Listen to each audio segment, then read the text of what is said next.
Trump azicwa mbere y'uko asoza gahunda ze. Kubera iki?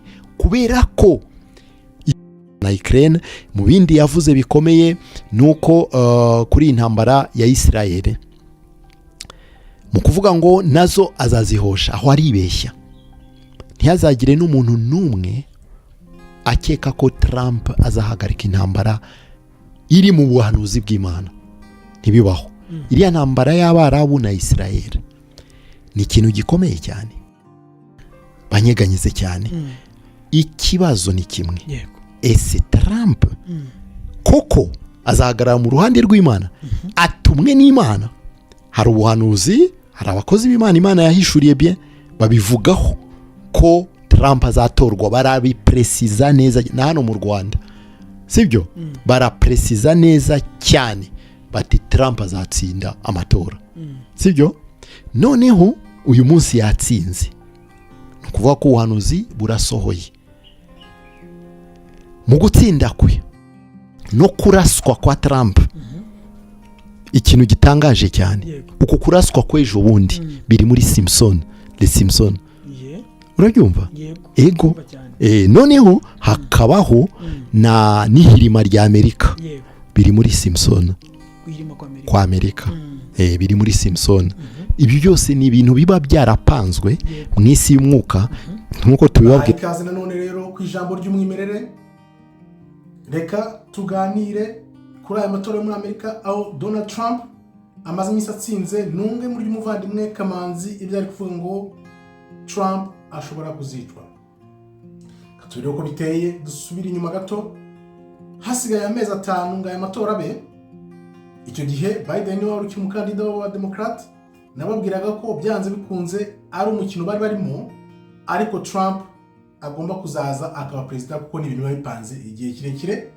Nkuko Kamanzi Patrick abivuga nawe, babipanga imyaka n'imyaka, noneho abantu bakajya gusoza umuhango gusa, nta kindi bakora. Turebe ku buhanuzi bw'iminsi ya nyuma. Nkuko mubyibuka neza, nababwiye ko amaso yose agomba guhanga Amerika. Hakaba hasigaye amezi 5 gusa rero ngo amatora ya perezida abe muri Amerika, akaba ari amatora rurangiza agiye guhindura ibintu byose ku isi. Kubw'iyo mpamvu turagira ngo twanyure mu ncamake uko bihagaze, turebye uko amatora ibizavamo bizagenda nk'uko muri Amerika babiteganya igihe kirekire. Trump akaba ari gusiga Biden amanota agera kuri 5%, ariko reka turebe uko bimeze. Nk'uko mubyibuka, hamaze iminsi mike cyane hasotse ibirego bigera kuri 34 bishinja Trump ibintu binyuranye. Noneho abantu bakaba bakomeje kwibaza bati ese bizagenda gute, amaherezo y'ibintu nayahe, uyu mukino barimo uteye ute? Reka tubisobanure, turebe nuko amatora ahagaze muri leta 50 za Amerika, nuko ubuhanuzi ibi bintu buhura nabyo ku bantu benshi batabizi. Trump rero we akaba akomeje kuvuga ko ibyaregwa byose ari ibinyoma, ahubwo igihugu cyabo gikomeje kujya mu manga, kiri kugwa, bagomba kukizamura. Uko rero ibigereranyo bigerekana, abafite imyaka 30, abafite imyaka 50, abantu bose urabona ko bari guhindukirira Trump. Ariko akaba ari umukino twababwiye igihe kirekire ko bazakora umukino, Trump akagaruka ku butegetsi. Ibyo bagomba gushaka gukora ari gahunda ndende n'umugambi wa Satani bafite, nk'uko twamye tubibabwira. Nigeze kubabwira ko imperezo irimo amavuta uyamusuke ku mutwe, uvuga uti Uwiteka aravuze ati akwimikishije amavuta ngo ube umwami w'Abisirayeli, maze uhereko ukingura urugi wiruke uhunge ntutinde. Bahagariraho bishatse ntabwo twasoma story yose. Abandi nibashaka bagende basome story ya Yehu uko bimeze. Elisa atigenda, uwo musuke w'amavuta gusa, nurangiza wiyirukira ugende, mubwira uti waye umwami wa Isirayeli. Iyo usomye amateka ya Yehu ko yari afite ishyaka ryinshi, ari umusirikare ukomeye, mu buryo icyo Yehu yari afite nicyo mvuga nti Trump uyu munsi aramutse akoze iby'Imana ishaka, keretse nahaguruka nk'umwami Yehu uko yari ameze. Yehu yari afite ibintu bitandukanye. Icya mbere ngo Yehu kubera ishyaka ryinshi yari afite ngo yashigikiye ikintu cyose kijyanye no gusenga by'ukuri. iyo usomye byose ibi ni resume nge nakoze yanjye ku point dutatu Yehu yari afite. Icya mbere yari ashigika ikintu cyose cyatumaga habaho gusenga Imana by'ukuri, kuko Israeli yari mu kaga mu gihe cya Yezebeli. Mu yandi magambo, Yezebeli uwo nguwo yari amaze gucurika icyo gihe ubwoko bw'Imana, ibigirwamana ari byo bisengwa. Mu yandi magambo, Satani yari amaze gufata intebe mu buryo bukomeye. Uyu mugabo ikindi cya kabiri yari afite ngo yashigikiraga byimazeyo kugendera ku mategeko y'Imana. Iki gatatu, Yehu ntiyihanganiraga na gato abarwanyaga Imana. Murabyumva, n'indangagaciro z'Imana. Sibyo? Trump uyu nguyu ahagurutse ibingibi akabihagararamo. Mubyumve neza, icyo nicyo kimenyetso kizatwereka ko Trump yaje aturutse ku Mana. Mutega amatwi, nicyo kizatwereka ko Trump yaje aturuka ku Mana. Ni ryari Trump azaferinga cyangwa se ave mu nshingano ze, tumenye noneho uwo ari we, niba ari uw'Imana niba atari uw'Imana. Ni mu gihe Trump azafatanya n'izi systeme z'isi zose. Bavandimwe mukurikiye ubutumwa, mutega amatwi mwumva ko kantu. Nicyo kimenyetso kizakugaragariza ko Trump ari umukozi wa Satani, cyangwa ari umukozi wa Satani wiyambitse uruhu rw'intama kugira ngo ayobye benshi. Murabyumva neza? Nuko azafatanya n'izi systeme zose zirimo kujyana isi mu kangaratete. Igitondo kimwe nimubona atangiye kuzana ibyo gushigikira ibi bintu bya kimwe kuko ari cyo cyerekezo cy'isi, muzatangire muhunge mwiruke. Ariko niyo poza kuri ibyo bintu ntazamara kabiri. Muzabyibuke, tuzabisubiremo. Iyi video wenda icyo izaba iri kuri YouTube cyangwa izaba itariho, Trump rwose ndabisubiyemo, nakora ikimana yamuhamagare kuri isi guhesha Imana icyubahiro, azahura n'akaga gakomeye, karimo no kwicwa, karimo kuraswa, karimo akaga gakomeye. Kubera iki? Bimeze gute rero? Ngewe ntabwo ntegereza ngo nzarebe ngo Trump ngo nakora gushaka kw'Imana, ngo najya mu mugambi w'iby'isi muri bwo nzabona ikimenyetso. Ibimenyetso ni byinshi bibyerekana, ariko aba bantu bafite amayeri akomeye cyane ya Satani. Tigute aho maze kukubwira ko Trump yagomba kugaruka amezi 5 mbere y'amatora. Icyo gihe hari akirimo Biden. Byagize gutya Biden bazana muri mugore Kamala Harris. Noneho nubwo twatangiye kureba tuti amatora bagiye kwiba cyangwa se amatora azaburizwamo kugira ngo bakore akavuyo. Satani burya afite amayeri menshi nawe. Arareba akareba ibyo abantu bari gutekereza, noneho nawe agahindura umuvuno agaca undi muvuno. Ni ukuvuga ngo rero byagezemo hagati barabihindura, Biden bamushyira ku ruhande, bazanamo Kamala Harris. Urumva ko ni icyerekezo kindi bari bafashe, barahinduye. None rero ibintu byerekana ko Donald Trump nta gushidikanya ari kumwe n'abari abantu ni bike. Hari video neza gukora mbere k'igiceri kiriho Trump n'umwami Kuro w'Abaperisi, wahozeho kera mu Baperisi, watahukanye ubwoko bw'Imana i Yerusalemu kugira ngo bakuru urusengero rwa kabiri bongere baramya Imana.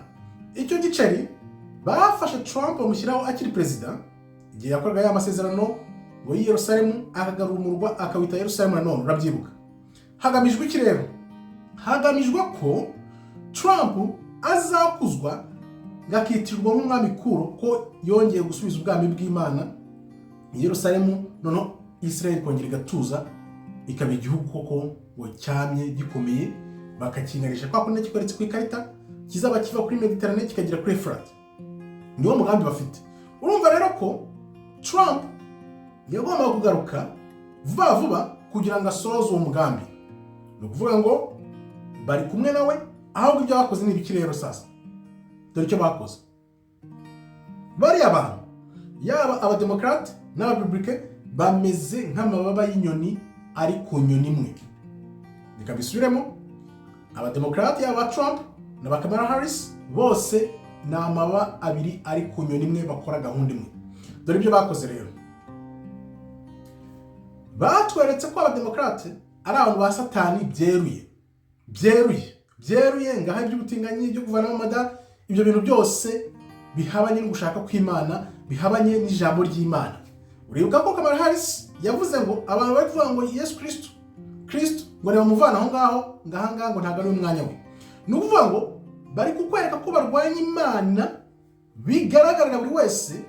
Noneho twebwe mu mitwe yacu twumve ko abademokrate ari abantu ba satani, noneho bazana abarepublicain ari bashyira gahunda za satani mu bikorwa tutarabutswe, kubera ko mu mitwe y'abantu harimo yuko ba Kamala Harris, ba Barack Obama, ba Joe Biden ari bantu bakuriye ibintu bya satani. Wumva ukuntu satani akora? Ari nayo mpamvu Makamanzi arimo arashidikanya avuga ati ngo nitubona Trump. No, witegereza, kuko urumva ni hahandi satani azigira marayika w'umucyo. Bazabigenza gute rero? Urabona isi yose harimo abantu bakurikiye Kamala Harris, babakuza bavuze ati mwebwe mwagomba kuzaho, bumve ko ari we bagomba gufata ubutegetsi. Ariko kubakurikiye Trump n'abandi bareba gusa bazi ko abademokrate ari satani, nkuko Kamanzi bivuga ko ari abantu bakurikiye satani bigaragara. Abantu bajyeho badamarare, noneho ba Trump bafata ubuyobozi, nyamara gufata ubuyobozi bashyire za gahunda za satani mu bikorwa, kubera ko abantu bazaba basinziriye bari kuvuga satani twaciye ukubiri nawe, ni ba Biden, ni ba Kamala Harris, ni ba Obama. Urabyumva? Niko rero bazaza bakora umugambi wa satani. Kandi mwibuke mubwira ko iteka ibi bintu bishingiye ku bwoko bw'Imana buri muri Amerika. Bariya birabura nibo bwoko bwa Yuda n'ubundi bwoko 10 bwabure muri Afrika. Urumva rero, niba ba Trump na Benjamin Netanyahu bafite umugambi wo gukora Israel ngo bakavuga ngo mahoro araje, buriya bwoko bw'abirabura butarimo, nuvuga ngo bafite umuvuno wa hatari wo kuzacimba buriya bwoko bw'Imana kugira ngo butagaragara yuko ari bwoko bw'Imana bariya birabura muri Amerika. Ariko se nkuko barankubaza, wakumira ubuhanuzi? Ntibishoboka, ntabwo wakumira ubuhanuzi. Ibyo kuvuga rero ngo Trump gashobora kwicwa, ibyo birashoboka. Bashobora kumumena cyangwa bakamuvuna kubera impamvu izi gahunda zabo, ataravuga ngo nuko ngazaba yakoreye Imana. Wibuke mu gihe cya COVID, Trump yageze kuvuga ijambo rituka Imana cyane, aravuga ngo kurwana n'umwanzi umuntu atabona, ariko ku bantu bumva mu kuzimiza yavugaga Imana, ko Imana iri kubahana ngo kurwana n'Imana, kurwana n'abantu n'umwanzi umuntu atabona. Ibindi rero hari ziriya Bibiliya yazanye, abantu burya bajye batekereza barebe. Tuzi neza ko nuko Kamanzi bivuga, Dunga murye barashaka gukora isi y'ibintu bimwe, ngaho guverinoma imwe, ifaranga rimwe, system imwe, umujyi umwe, ibintu byose kimwe. Okay? Bigamije iki rero? Kuki Trump yaje na biriya bavuga ngo baramurashe, biriya byose barabimwose, ni ibintu bafinze kugira ngo agire imbaraga z'umurengera bamugarure. Sinzi bamwe abantu batabonaga ko Trump azagaruka, baramukuje nyine, baramukuza. Ni ukuvuga ko kumurasa rero bagira ngo muhe ingufu za hatari. Ibyo nari ndi kuvuga rero bya Bibiliya, iriya Bibiliya bwarakiye tujya kumva twumva ngo Trump afite Bibiliya ari kugurisha. Biriya bintu bivuze iki?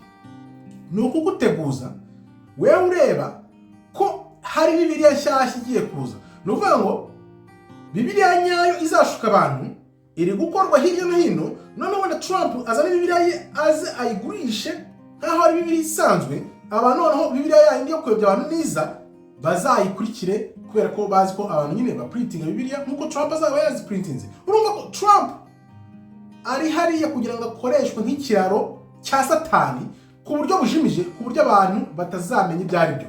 Sinzi ko bari kubisobanukirwa ibintu. Ni ukuvuga ngo ni kumwe ujya kuroba ifi. Kera umuntu agiye mu mazi kwidumbaguza mu binamba cyangwa mu nzuzi, twafataga inshundura tukajya kuroba ifi. Ukabwira umwana umwe, genda ukange hariya. Nukanga hariya ifi, irirukanyira hano iburyo isange rwa rushundura uhite uyifata. Kamala Harris na Obama abademokrate ni wa mwana uri gukanga kubera ko ifi yamubonye twari tumeze nk'ifi turi kubona ko ari imigambi ya Satani ku mugaragaro, ariko Trump ategereje ahandi hirya kugira ahita gufata noneho agushyire muri rwa rushundura akuzingiremo ku buryo noneho utazikuramo. Urumva ko Trump ni uri dangerous cyane, ni uteye ikibazo cyane kurusha ba Kamala Harris na ba Obama baza ku mugaragaro bakatwereka ibya Satani barimo, bakatwereka gahunda barimo, kuko bo babishyira ku mugaragaro. Ntabwo bigira marayika w'umucyo kandi ari abantu bakora Satani babishyira ku mugaragaro. Trump bo bigira marayika w'umucyo kumbi ari bo Satani nya Satani iri hejuru ya zose. Ni ukuvuga ngo rero gahunda zose bafite biriya bintu byose, ariko nzi neza ko Vladimir Putin bose arabazi cyane, kuko Trump bwa mbere agitorwa na manda ya mbere y'umwaka umwe nababwiye ko azaba perezida. Ukuntu yajemo, nta kuntu uzana umukandida ngo aze mu matora ku bintu bitunguranye atarasanzwe muri politiki ngo nawe ntubone ko ariwe bagiye kugira perezida. Muri Amerika ntibatora, ibyo nabibwiye abantu benshi cyane. Niyo video mbere y'amezi 5 yuko bajya mu matora Biden akirimo, nabwiye ko Trump ariwe bagaruye. Trump bagomba kumugarura kugira ngo barangize gahunda ya urusengero rwubakwe, noneho bazane antichrist, byose niwo mujyo, ariko noneho bakaba bazi ko babikora bakoresha Trump. Abantu basobanukirwa, ariko abari mu mwuka bareba turana neza ko Trump niwe kiraro, niwe muntu uzashyira gahunda za Satani mu bikorwa, ariko yitwikiriye rwa ruhu rw'intama nk'uko Patrick Kamanzi ari kubivuga. Noneho abantu bayoberwe uko bigenze. Akavuyo rero kavuzwe, bamaze guhindura Biden avuyeho, bazanye Kamala Harris. Ako kavuyo kahereye he, byagenze gute? Wibuke ko muri Amerika perezida ajyaho ku itariki ya 20 z'ukwa mbere. Ni ukuvuga ngo dusigaje amezi 2. Amezi 2 asigaye byose nabyo biracyashoboka. Ashobora gukoresha akavuyo, cyangwa se bakaba barabirebye ko Satani nawe aca umuvuno agahindura ibindi bintu. Ni ukuvuga ngo ayo mezi 2 asigaye, Biden wabonye ko yashyize Twitter ivuga ngo ndarwaye ndarembye meze nabi. Tuvuge ko Biden agize ikibazo kimubuza gukomeza kuba perezida, uriya mugore niwe wahita uba perezida. Uko byagenda ku itariki 20 z'ukwa mbere, ubwo ni ibindi. Ashobora kwanga kuvaho, cyangwa bagatera akavuyo, cyangwa bakakora gahunda bafite ni ndende. Ariko uko Trump amaze gutsinda ubu, icyo twahagararaho ni iki? Nuko wenda ashobora kugira ibibazo akaba yakwicwa cyangwa akagenda gute, ariko byanze bikunze akavuyo mu banyamerika tuzi ko ni igihe gusa. Ni igihe kuko Amerika igomba kugwa, nkuko Kamanzi nabivuga. Urumva ko ari ibintu byinshi duhuriraho, tunabihuriraho, turuzuzanya. Gusa icyo ngewe nibandaho nuko byose bishingiye ku bwoko bw'Imana, kandi gahunda zose z'ibihe by'imperuka zigomba gushingira ku bwoko bw'Imana. Ntabwo zishingiye kuri Trump, ntabwo zishingiye kuri Netanyahu, ntabwo zishingiye kuri abantu bijyanye muri Israel. Ubwoko bw'Imana buri hariya bwose bwarakangutse ku kigero cya 40% hafi aho ngaho. Urumva ko nibamara gukanguka bagashaka muri Amerika, nibwo noneho kuri nyakuri kuzagaragara, niko kuri kw'ibi bintu kuzagaragara. Buri bantu bose tujya tubona isura yabo. Ni ukuvuga ngo barashaka ukuntu bategura amacakubiri hagati yaba abirabura n'abazungu, yaba abademokrate n'abarepublike, bagendeye mu bintu buhumyi kugira ngo basubirane mu bicane, kuko empire y'Abanyamerika, iriya empire y'Abanyamerika igomba kugwa kugira ngo ubutegetsi babusubize Burayi, noneho bazabone gukoresha antichrist bakumire ubuhanuzi. Niko batekereza, ariko ntibishoboka. Umwanzuro rero ni uwuhe? Tutegereze aya mezi 2 asigaye, turebe ibyo bazakora. Niba Biden azakomeza kuba perezida kugeza igihe cyose, Trump akazaho mu mahoro, noneho turebe uko bizagenda. Ni ukuvuga ngo rero Trump niwe muntu ugomba gusoza gahunda za Satani mu buryo bujimije, kubera ko abantu benshi bazaba batekereza ngo Satani n'imigambi ya Satani y'ubutinganyi n'iki byose iri kuri ba Kamala Harris, ba Obama na ba Joe Biden. Ari nayo mpamvu ubona ibihugu byose babisinziriza, bazana umuntu umwe, urebe ukuntu bose bakorera hamwe, agakora ibyo bintu hirya no hino ku isi. Izo ntambara urumva, kugira ngo bakore izo ntambara zose ni strategy baba bafite. bakazabyitirira ba Kamala Harris na ba Joe Biden, ariko mu by'ukuri gahunda ya nyuma yo kurangiza ibintu ifitwe na ba Trump n'abandi bantu bazaza inyuma. Nuko bakora nizo gahunda. Ntabwo wakuri gushidikanya mvuge ngo Trump yoherejwe n'Imana. Trump ntabwo yoherejwe n'Imana na gato. Trump aje gusoza umugambi wa Satani. Umugambi wa Satani mushimangira gute?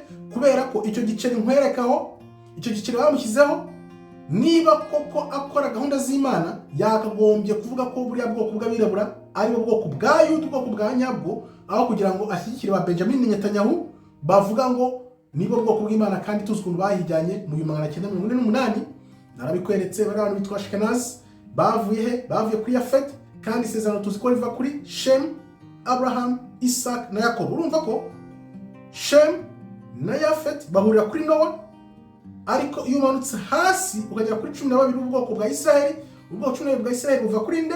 Kuri Yakobo, ya Akov mu gihe burayo. None Ashkenaz akaba yavuye kuri Goma wavuye kuri Yafet. Urumva ko niba Trump ashyigikiye abo ngabo bavuye kuri Yafet, kandi tuzi neza ko isezerano rifitwe na Shem, Abraham, Isaac na Yakobo na 12 bw'ubwoko bwa Israeli, nuvuga ngo aho ngaho already deja ugomba kumenya ko Trump ashyigikiye umugambi wa Satani, ntago ashyigikiye umugambi w'Imana. Reka mbigusubiremo. Dufite Nowa hano hejuru. Nowa yabyaye abahungu batatu, Shem, Ham na Yafet. Ufite isezerano ninde? Ni kuri Shem, Abraham wavuye kuri Tera, Abraham, Isaac na Yakobo, 12 b'ubwoko bwa Israeli. Hano niho hari isezerano. Kuva kuri Yafet havuyeho Goma abyara Ashkenaz ari bariya 10 bari muri Israel ngo bagize mu 1948. Nuvuga niba Trump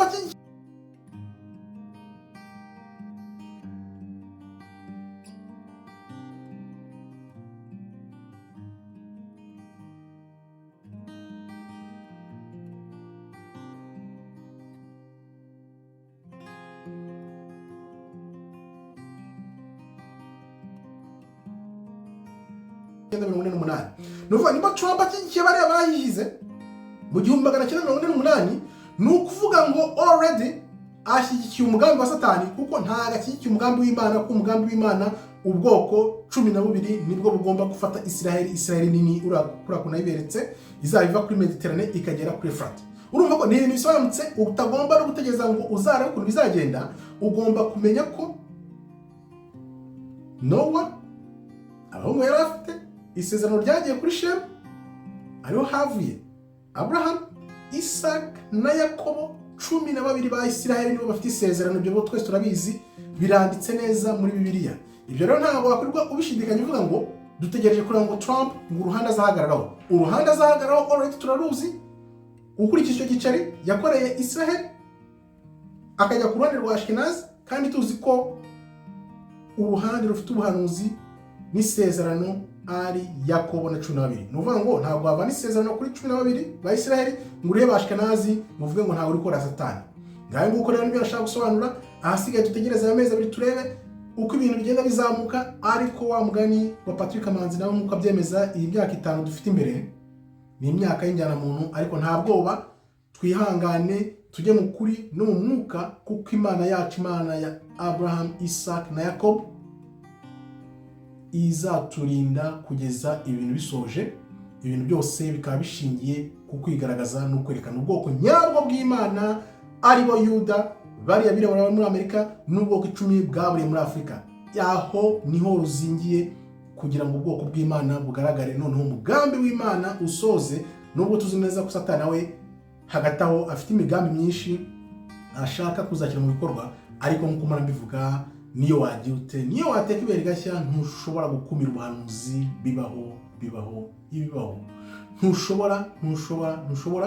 Akaba ariyo mpamvu mvuga ni igihe cyacu kirageze rero ngo dusubirane ubutware twanyazwe, noneho dusoza umugambi w'Imana, ariko tuzagaruka ku Mana tukayikunda, ikaba Imana yacu, natwe tukaba abantu bayo. Murakoze rero, Imana ikomeze barinde. Shalom. Toda haba Tov meyod.